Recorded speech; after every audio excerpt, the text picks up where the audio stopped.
प्यारे बच्चों, क्लास 10 जैसे कि मैंने आपको अपने पिछले लेक्चर में उत्तल दर्पण, अवतल दर्पण द्वारा परावर्तन एवं लेंसों द्वारा अपवर्तन समझाया था।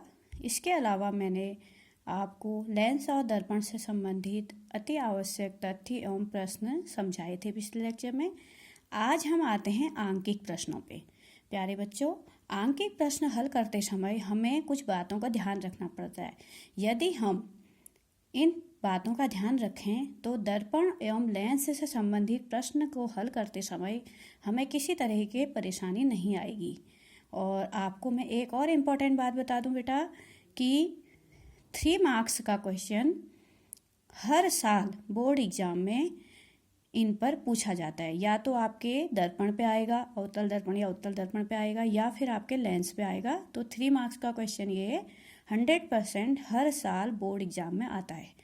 तो इसलिए मैं आज आपको प्रश्नों को हल करने से पहले उन आवश्यक बातों के बारे में बताती हूँ जो आपको ध्यान रखनी है, ताकि आप प्रश्न हल करते समय किसी भी तरीके के संशय में ना रहें। जैसे कि दर्पण एवं लेंस से संबंधित आंकिक प्रश्न हल करते समय ध्यान रखने योग्य बातें।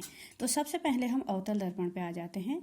तो अवतल दर्पण जैसे कि आपको पहचान है, उसमें उभरे हुए हिस्से में तो पेंट किया जाता है और अंदर का हिस्सा धंसा होता है।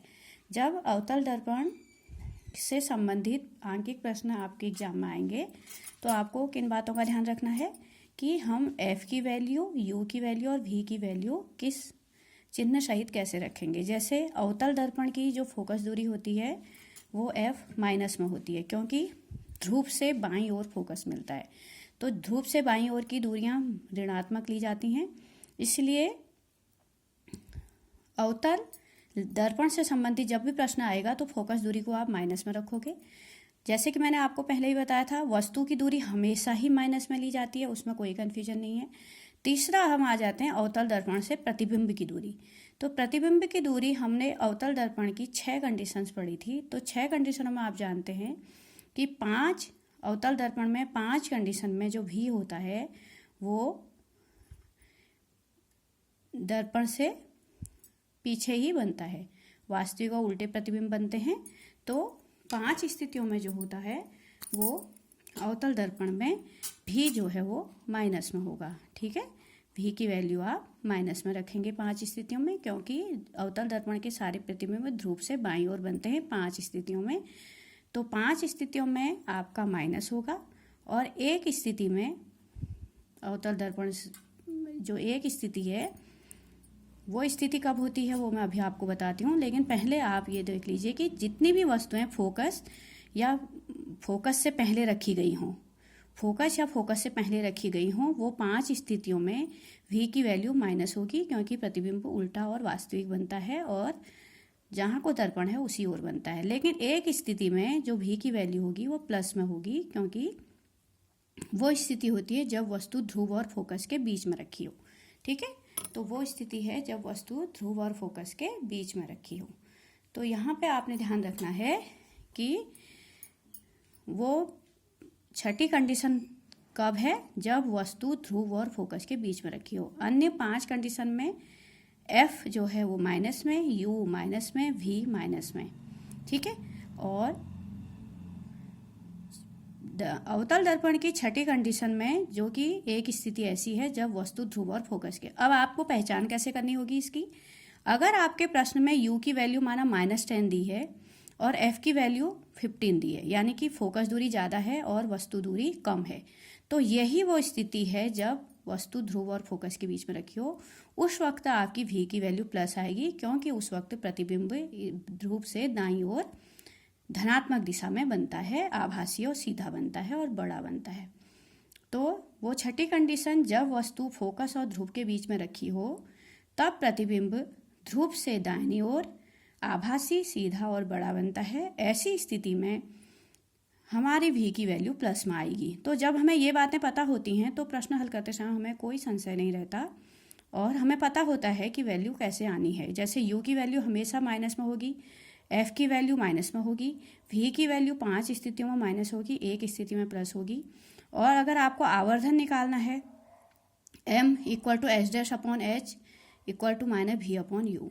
तो उसी तरीके से 5 स्थितियों में जब भी प्रतिबिंब वास्तविक, एच तो हमेशा जो कि वस्तु की ऊंचाई है वो प्लस में ही रखा जाता है हमेशा, तो एच हमेशा प्लस में रखी जाती है जो कि वस्तु की ऊंचाई है, और एच डैश जो कि प्रतिबिंब की ऊंचाई है, क्योंकि प्रतिबिंब अवतल दर्पण में 5 स्थितियों में उल्टा और वास्तविक बनता है। तो उन 5 स्थितियों के लिए अब आपको वो 5 स्थितियां कौन सी होंगी, वो सारी स्थितियां जबकि फोकस दूरी ज़्यादा हो, कम हो और वस्तु की दूरी ज़्यादा हो, उन सभी स्थितियों में, यानी कि u की वैल्यू जब ज़्यादा होगी और f की वैल्यू कम होगी, उन सारी स्थितियों में v भी माइनस में होगा, h डैश भी माइनस में होगा, और एक ही स्थिति में v भी प्लस में होगा और h डैश भी प्लस में होगा। वही वो स्थिति है जब वस्तु ध्रुव और फोकस के बीच में रखी हो, और इसकी पहचान है कि आपका u छोटा होना चाहिए f से, और बाकी सारी कंडीशन में जब भी f छोटा हो और u बड़ा हो, यानी वस्तु की दूरी ज़्यादा हो और फोकस दूरी कम हो,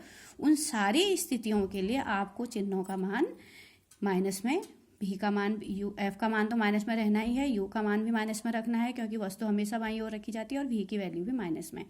एक स्थिति आपको याद रखनी है जबकि u छोटा हो, यानी कि वस्तु ध्रुव और फोकस के बीच में रखी हो, तो उस वक्त आपका प्रतिबिंब की ऊंचाई भी प्लस में होगी और प्रतिबिंब की दूरी भी प्लस में होगी। ठीक है, तो अगर हमें ये चीज़ें याद रहती हैं तो तब हम जो हैं वो प्रश्नों को आराम से हल कर पाते हैं। तो एक बार फिर से मैं आपको रिपीट करती हूँ, जब हम आवर्धन निकालेंगे तो आवर्धन की वैल्यू माइनस में आएगी, सूत्र में मान रख के। दर्पण के लिए आवर्धन का सूत्र होता है H dash upon H equal to minus V upon U. तो आवर्धन का वैल्यू अगर माइनस में आई तो आप समझ जाना कि प्रतिबिंब वास्तविक है। अवतल दर्पण में 5 स्थितियों के लिए प्रतिबिंब वास्तविक का उल्टा बनता है। ठीक है, 5 स्थितियों में प्रतिबिंब वास्तविक का उल्टा बनता है, और उन सब स्थितियों में आवर्धन की वैल्यू माइनस में आएगी। और m इक्वल टू प्लस कब आएगा, जब प्रतिबिंब आभासी होगा। ठीक है, अवतल दर्पण में एक ही स्थिति में प्रतिबिंब आभासी बनता है जब वस्तु ध्रुव और फोकस के बीच में रखी हो। ये मैं फिर आपको रिपीट कर रही हूँ, तो इन बातों को आप ध्यान रखिएगा तो आप प्रश्न आराम से हल कर सकेंगे और 3 मार्क्स आपके पक्के हो जाएंगे। तो और आगे भी जब आप फिजिक्स ही पढ़ोगे या साइंस साइड ही लोगे तो अब आपको इन छोटी छोटी बातों की ज़रूरत हमेशा ही पड़ेगी, केवल 10th तक ही नहीं। ठीक है, तो आवर्धन का मान माइनस में आएगा, प्रतिबिंब वास्तविक बनेगा, और उन 5 स्थितियों में प्रतिबिंब वास्तविक का उल्टा बनता है अवतल दर्पण के लिए। एक स्थिति में आवर्धन प्लस में आएगा जब प्रतिबिंब आभासी होगा, तो अवतल दर्पण में एक स्थिति में प्रतिबिंब आभासी बनता है, और वह स्थिति है जब वस्तु ध्रुव और फोकस के बीच में रखी हो। ठीक है, तो ये तो अवतल दर्पण के बारे में ध्यान रखने वाली बातें हो गई। उसके बाद अब हम आते हैं उत्तल दर्पण पे। उत्तल दर्पण में जो होता है वह आपको मालूम है फोकस ध्रुव से दाहिनी ओर मिलता है, तो फोकस दूरी प्लस में होती है। उत्तल दर्पण में वस्तु की दूरी u माइनस में रखी जाएगी हमेशा ही, और किसी भी दर्पण में हो, किसी भी लेंस में हो, u हमेशा माइनस में रखा जाता है, इसमें कोई कन्फ्यूजन नहीं है। उत्तल दर्पण से प्रतिबिंब की दूरी v प्लस में होगी, क्योंकि उत्तल दर्पण में प्रतिबिंब हमेशा आभासी सीधे बनते हैं और ध्रुव से दाईं ओर बनते हैं। ठीक है, तो ये चित्र आपकी किताब में बने हुए हैं कि उत्तल दर्पण से प्रतिबिंब हमेशा आभासी सीधा और बड़ा बनता है और ध्रुव से दाहिनी ओर बनता है। तो इसलिए यहाँ पर उत्तल दर्पण के लिए कोई कन्फ्यूजन की स्थिति नहीं है। वस्तु की दूरी माइनस में, प्रतिबिंब की दूरी प्लस में, और फोकस दूरी तो आपको पता ही है प्लस में होती है, क्योंकि फोकस ध्रुव से दाहिनी ओर मिलता है यहाँ पे। ठीक है, तो अब हमें क्या करना है, उत्तल दर्पण से वस्तु की दूरी को माइनस में रखना है, प्रतिबिंब की दूरी को प्लस में रखना है, क्योंकि प्रतिबिंब हमेशा दर्पण के पीछे सदैव आभासी और सीधा बनता है। उत्तल दर्पण से प्रतिबिंब सदैव, प्रतिबिंब जो है वो दर्पण के पीछे बनता है, आभासी बनता, सीधा बनता है, और फोकस दूरी तो उत्तल दर्पण की प्लस में होती ही है, क्योंकि हमें आभासी फोकस प्राप्त होता है ध्रुव से दाईं ओर। ठीक है, और जहाँ तक आवर्धन की मान है, आवर्धन H dash upon H equal to minus V upon U होता है। तो आपको पता है कि आभासी और सीधे प्रतिबिंब के लिए एच डैश भी प्लस में ही होगा, और एच जो है वो तो हमेशा ही प्लस में लिया जाता है, क्योंकि वस्तु हमेशा सीधी रखी जाती है, और एच डैश जो है वो भी प्लस में होगा, क्योंकि सीधे प्रतिबिंब के लिए एच डैश प्लस में होता है और उल्टे प्रतिबिंब के लिए एच डैश माइनस में होता है। इसलिए उत्तल दर्पण वाले सवालों को हल करते समय हमारा जो आवर्धन होगा वह हमेशा प्लस में आएगा। ठीक है, उत्तल दर्पण के सवालों को हल करते समय आवर्धन m प्लस में आएगा, क्योंकि उत्तल दर्पण के लिए सदैव आभासी और सीधा प्रतिबिंब बनता है। उसके बाद हम लेंस वाले सवालों में आ जाएंगे, क्योंकि जब हम प्रश्न हल करेंगे तो हमें सबके बारे में पता होना चाहिए। उत्तल लेंस में आपको पता है, उत्तल लेंस एक अभिसारी लेंस है। जब इस पर किरणें पड़ती हैं तो यह सारी किरणें जो हैं एक बिंदु पर फोकसित होती हैं, वही उत्तल लेंस का फोकस होता है। उत्तल लेंस एक अभिसारी लेंस है जो किरणों को इकट्ठा करने की प्रवृत्ति रखता है। उत्तल लेंस में वस्तु की दूरी हम यू हमेशा माइनस में रखेंगे, इसमें कोई डाउट नहीं है। दर्पण हो या लेंस हो, वस्तु दूरी माइनस में रखी जाती है। फोकस दूरी आप देखिए यहाँ पे, प्रकाशी केंद्र से दाहिनी ओर को फोकस मिला है, ये प्रकाशी केंद्र है, यहाँ को फोकस मिला, तो प्रकाशी केंद्र से दाहिनी ओर की दूरियां प्लस में ली जाती हैं, इसलिए उत्तल लेंस में फोकस दूरी प्लस में ली जाती है। जब भी उत्तल लेंस का प्रश्न आएगा फोकस दूरी प्लस में लोगे। उत्तल लेंस से प्रतिबिंब की दूरी, प्रतिबिंब जो है 5 स्थितियों में उत्तल लेंस में प्रकाशी केंद्र से दाहिनी ओर को बनते हैं, तो 5 स्थितियों में जो भी होगा वो प्लस में होगा और एक स्थिति में भी माइनस में होगा, और वह स्थिति उसी तरीके से है जब वस्तु फोकस और प्रकाशी केंद्र के बीच में रखी हो। उस वक्त जो प्रतिबिंब होता है उत्तल लेंस में वो बाईं ओर बनता है, प्रकाशी केंद्र से बाईं ओर, इसलिए उस स्थिति में जो v की वैल्यू होगी वो माइनस में रखी जाएगी। और उसकी पहचान यही है कि वस्तु फोकस और प्रकाशी केंद्र के बीच में रखी हो, और उसके लिए आप क्या करोगे, सवाल में फोकस दूरी जो है वो ज़्यादा दी हो और वस्तु दूरी कम दी हो, तो वही एकमात्र ऐसा सवाल होगा जिस वक्त आपको v की वैल्यू माइनस में रखनी होगी, या फिर अगर आपको v की वैल्यू निकालनी होगी तो माइनस में ही आएगी। और आवर्धन m equal to H dash upon H equal to v upon U होता है। उत्तल लेंस के लिए ये सूत्र है। इसमें 5 स्थितियों में तो आवर्धन माइनस में आएगा, क्योंकि प्रतिबिंब जब भी वास्तविक बनते हैं आवर्धन माइनस में आता है, और आवर्धन प्लस में कब आएगा, जब प्रतिबिंब आभासी और सीधा बनेगा और वह एक ही स्थिति होगी। ठीक है, तो H तो हमेशा प्लस में रखता है, H डैश जो है माइनस में रहेगा 5 स्थितियों में, जबकि प्रतिबिंब उल्टा और वास्तविक बनेगा। और एक स्थिति में H डैश जो है प्लस में होगा जब प्रतिबिंब आभासी बनेगा, और वह स्थिति होगी जब वस्तु फोकस व प्रकाशी केंद्र के बीच रखी हो। ठीक है, जब वस्तु फोकस और प्रकाशी केंद्र के बीच रखी हो उस वक्त प्रतिबिंब की ऊंचाई H डैश जो है वो प्लस में रखी जाएगी और प्रतिबिंब आभासी और सीधा बनाएगा। ठीक है, और जब भी प्रतिबिंब उल्टा बनता है तो H डैश माइनस में रखी जाती है, और वस्तु की ऊंचाई H हमेशा ही प्लस में रखी जाती है। इसलिए आवर्धन वास्तविक प्रतिबिंब के लिए माइनस में आता है और आभासी प्रतिबिंब के लिए प्लस में आता है, आवर्धन की वैल्यू जब हम निकालते हैं। अब आपके लास्ट कंडीशन बची है अवतल लेंस। जब हम अवतल लेंस या दर्पण से संबंधित प्रश्नों को हल करेंगे तो उस वक्त आपको ये बातें अपने दिमाग में रखनी होंगी। उत्तल लेंस की प्रवृत्ति किरणों को फैलाने की होती है, यह एक अपसारी लेंस होता है, किरणों को फैलाने वाला। ठीक है, तो अवतल लेंस में भी वस्तु की दूरी को माइनस में ही रखेंगे, फोकस दूरी को माइनस में रखेंगे, क्योंकि अवतल लेंस का फोकस हमें प्रकाशी केंद्र से बाईं ओर मिलता है यहाँ। ठीक है, ये प्रकाशी केंद्र है, इसके बाईं ओर हमें फोकस मिलता है, इसलिए, और बाईं ओर की दूरियां माइनस में ली जाती हैं, इसलिए अवतल लेंस की फोकस दूरी माइनस में, वस्तु दूरी हमेशा ही माइनस में होती है।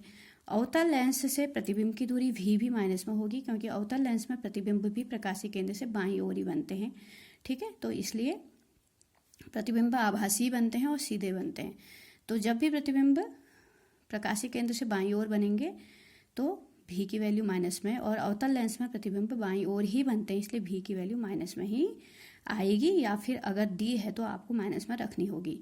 तो ऐसा इसलिए क्योंकि अवतल लेंस से प्रतिबिंब सदैव आभासी और सीधा बनता है और प्रकाशी केंद्र के बाईं ओर बनता है। और जहाँ तक आवर्धन की बात है, आवर्धन H dash upon H equal to V upon U, सूत्र एक ही रहेगा लेंस के लिए, लेकिन H डैश की वैल्यू प्लस में होगी।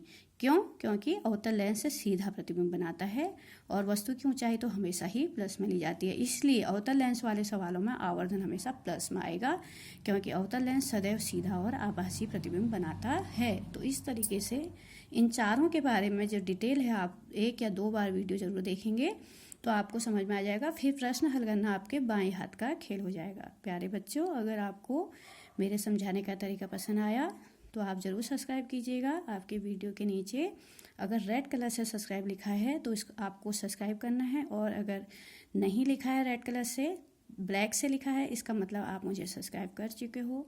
तो सब्सक्राइब करने वालों के लिए मैं थैंक्स कहना चाहती हूँ।